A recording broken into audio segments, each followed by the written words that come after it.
is that Benjamin Netanyahu is completely anti-democratic. He is a war criminal.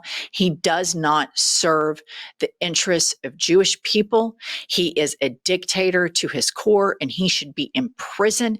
And he is committing war crimes every single day. Every single day. It is horrific. It is a tragedy.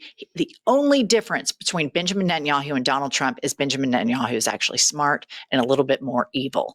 And so I want to talk to you all about this as it pertains to the Democratic Party, because the Democratic Party has an AIPAC problem.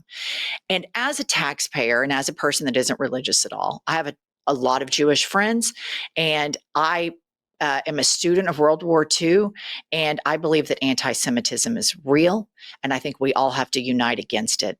I think the provocations of Israel right now are damaging any actions against anti-Semitism, because it's very hard to stomach when you see a country that claims to be a pillar of democracy and says, oh, we treat people well, and they're bombing hospitals and they're bombing schools.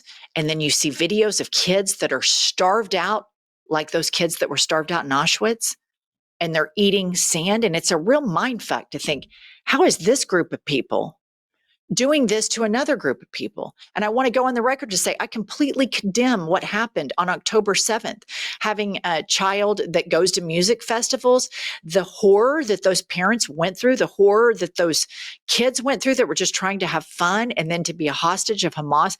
I condemn all of it, all across the fucking board. But why is the American government and a lot of American politicians taking money from a country that is committing war crimes? And then they can't speak plainly in the interest of American workers because they're fucking compromised. And let's just do roll call on every single one of them. As you all know, I'm super obsessed with Zoran Mamdani and his electoral victory in the primary of the New York mayoral race. And I think this man has a message. I think the Democratic Party should get behind him. I think the Democratic Party should take notes. I think we should go younger. I think we should go further to the left. I think we should campaign for everybody. And Zoran Mamdani leaves no one behind.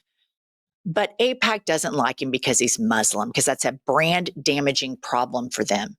If there's a Muslim that comes out and speaks for everybody, they're going to have a hard time convincing rube Americans that all Muslims are bad and we have to send all our taxpayer money to Israel, who, by the way, gets free health care subsidized by us, gets a lot of bombs subsidized by us. And if your kids in Israel want to go to a higher education, guess what? They don't have to go in debt because it's subsidized by us, by these politicians. Let's do roll call. Let's put them up. Let's call them out. Let's go. New York Democrats who haven't endorsed Mamdani and their AIPAC bag. Let's go. Representative Laura Gillen, $94,905. Representative Adriano Espialat, I'm butchering his last name, $202,000. Representative Tom Suozzi, $312,000.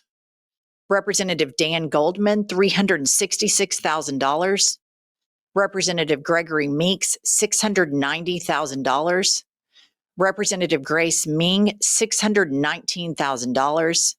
Senator Kirsten Gillibrand, almost $1 million, coming in at $997,000. And I will remind you that she engaged in Islamophobic attacks on this mayoral candidate and didn't defend Islamophobia, yet is so quick to call out anybody as being anti-Semitic. And that's the thing in this, is that we can speak out against the provocations and the war crimes of the Israeli government, and they don't get to hold us hostage and tell us we're anti-Semitic. That's bullshit, and don't fall into that trap. Next up, Representative Richie Torres, $1.5 million. Senator Chuck Schumer, $1.7 million. Hakeem Jeffries, $1.7 million. Representative George Latimer, $19 million, almost $20 million. Pumps, what do you think about all this? Well, I think you can't serve two masters. You cannot take money from a group and then be completely neutral as to other members of different groups. And if you're going to take that much money from somebody, they're expecting you to further their interests. And I just want to piggyback off of something you said, because that Netanyahu is the smarter, more calculated Trump. Am I correct that prior to October 7th, Netanyahu was in major political trouble in terms of staying in power, and that he had the intel That is correct. about the attacks, That is but he correct. allowed it because it would improve his stance politically To stay in power. to stay in power? And that tells me all I need to know. And I think the whole Iran thing was a wag the dog away from the egregious genocide and human rights violations that are happening to Palestinians.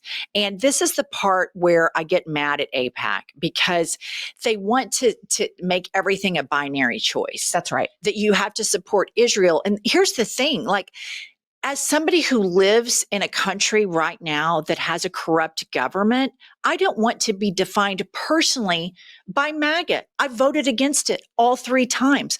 We get on this, behind this camera and behind these mics 2 and 3 times a day talking about we are not this. We have hundreds of millions of Americans are like us that are not like this.